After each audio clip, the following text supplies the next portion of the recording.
Salama daholo andondrera ho resantsika ireto tsara ho fantatra manaraka ireto. Filoha malagasy voalohany hitarika Sadek, ny filoha Andry Rajoelina. Resaka fanodinana fako nanohizan'ny filohan'ny Repoblika ny diany tany Zimbabwe. Any Salo indray dia olona roa no nahiditra amponja ary miandry ny fitsarana noho ny dorotanety izay nitranga ny 3 Aogositra lasa teo iny. Noho ny haratsin-dalana dia tafiakatra 2 hetsy ariary ny sarandalana amina taxi moto izay mampitohy any Anosibianala sy ny Moramanga. Tafaverina soamantsara eto an-toerana ireo sokatra izay miisa 236 nahondrana tatsy Komoro. Ireo no fakafakaina amintsika atao anatin'ity video ity ka manasantsika rehetra anaraka an'ity video ity hatramin'ny farany.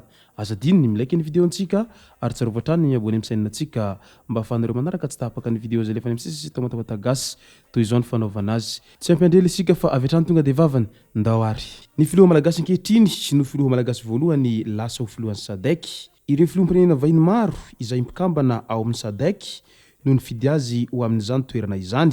Hampitombo ny lanjan'i Madagasikara eo amin'ny sehatry ny resam-pirenena izao fahalaniny filoha malagasy ho lasa filoham-pitarika ny Sadek izao.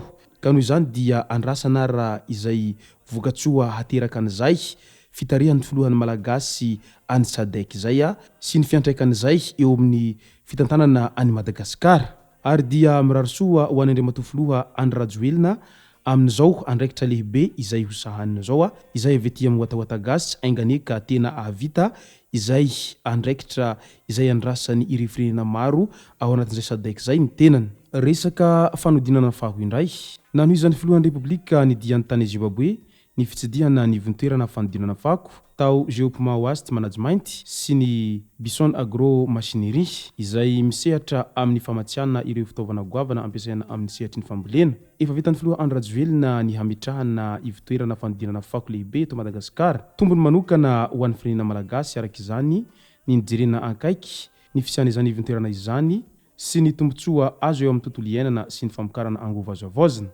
Efa tafiditra ao anatin'ny paikadin'ny fitondram-panjakana ihany koa ny hampiroborobo ny sehatry ny fambolena amin'ny alalan'ny fampivoarana ireo fitaovam-pambolena ampiasain'ireo tantsaha mba ho haingam-piasa sy hampitombo ny vokatra. Azo fiheverina araka izany ny mety sy ny fiarah-miasa mahakasika ny mety hanafarany Madagasikara ireo fitaovana lehibe vokarin'ny uzinina ao Zimbabwe ity. Any Isalo indray olona roa nahiditra amponja ary miandry fitsarana noho ny dorotanety izay nitranga ny 3 Aogositra lasa teo iny. Fanaovana carbonisation illicite sy feu sauvage ary fidirana tsokosoko ao anatin'ny faritra rovana no hiampangana azy ireo. Nisy ihany koa ny fahamaizana ny 20 Aogositra ankoatra ny tamin'ny 3 Aogositra ka mbola ao anatin'ny fikarohana tanteraka ireo nahavanana ny fandoroana ny tompona andraikitra amin'izao fotoana izao. Ny teo anivon'ny MNP na ny Madagascar National Park dia efa nitondra fanazavana fa tsy nahakasika ny faritra arovana ny afo. Na izany aza dia fantatra fa velarantany mirefy 4 hara izay rakotra bozaka sy vato no may nandritra ny firehetana ary nanamorana lalam-pirenena fahafito iny moa ny siny izany dorotanety izany izay manodidina ny faritra arovana ao Isalo ao. Tsara ihany mampafantatra fa tena rarano lalàna ny mandorotanety satria voalaza fa ny mandorotanety dia mandorotanin-drazana ary tena mahavoasazy izany dorotanety izany. Ao Antananarivo renivohitra indray rongony efa 2.2 tonna no tratra tao anatin'ny iray volana.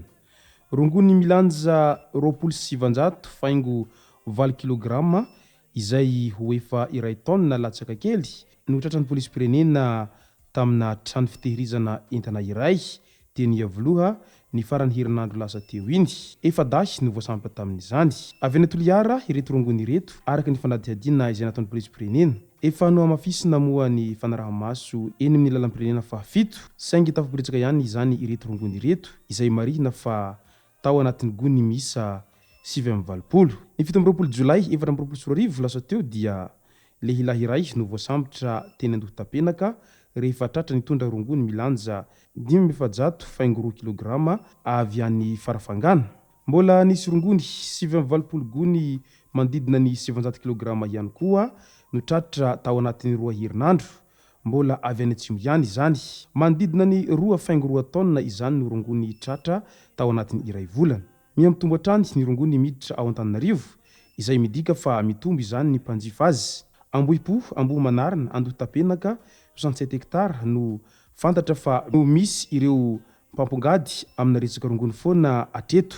Ny magaga dia naivatratra aza ireo toerana dia mbola mandeha ihany ny tsena. Na dia miezaka manao asany aza ny zandaro sy ny polisy-pirenena araka izany dia mbola hitany ireto olona izay misehatra amin'izay rongony izay ihany ny fika mba ahafahana manondrana an'izay rongony izay ao Antananarivo renivohitra ao.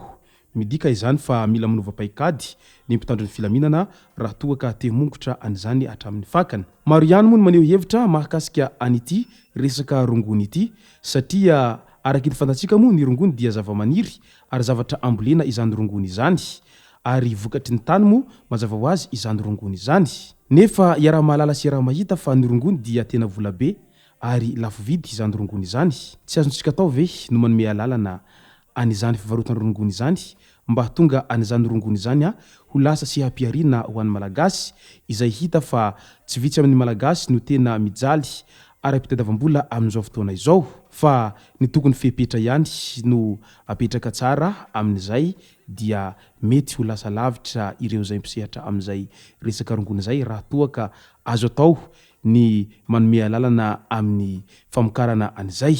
Any Moramanga sy Anosibe-Anala indray dia tafiakatra 2 hetsy ariary ny sarandalana Moramanga Anosibe-Anala izay mandroso sy miverina raha mandeha moto.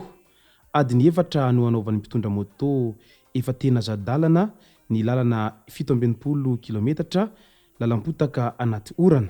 50 eo ny tanora lehilahy manao ny asa fitaterana amina moto izay mampitohy Anosibe-Anala sy Moramanga izay.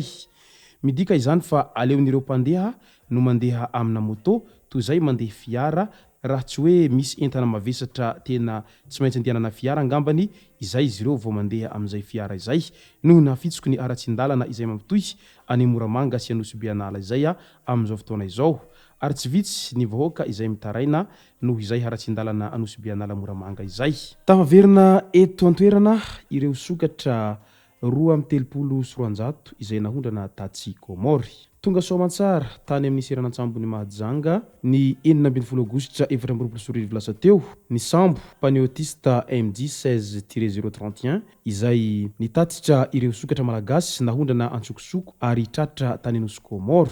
Mitotaly 2,300 ireo sokatra Astrochelis radiata ka 2,700 no velona ary maty ny 90. Fanambin'ny ministera tontolo iainana sy ny fandrosoana lovainjafy ny fampidina ireo harena voajanahary nahondrana tsy ara-dalàna any ivelan'i Madagasikara ireo. Efa betsaka ny dingana natao sy ny fampiraharahana amin'ny firenenkafa sy mpisehatra isan-karazany ho amin'izany. Anisan'izany ny tompon'andraikitra amin'ny firenena misy ireo biby na zava-maniry malagasy nahondrana toy ny fitsarana, polisy, ministera tontolo iainana sy ny maro hafa na ireo fikambanana iraisam-pirenena toy ny CITS. Izay moa no masaka azona roso tao anatin'ity vidéo ity tomboko lasy tomboko vavy misaotra antsika rehetra nanaraka an'ity vidéo ity hatramin'ny farany. Azadiny ny milaiky ny vidéo antsika ary tsarovatrany miabony amin'ny sainina antsika mba ahafahanareo manaraka tsy tapaka ny vidéo izay lefany amintsika sy tamatamatasy. Tomboko lasy tomboko vavy mankasitraka dia mirary soa.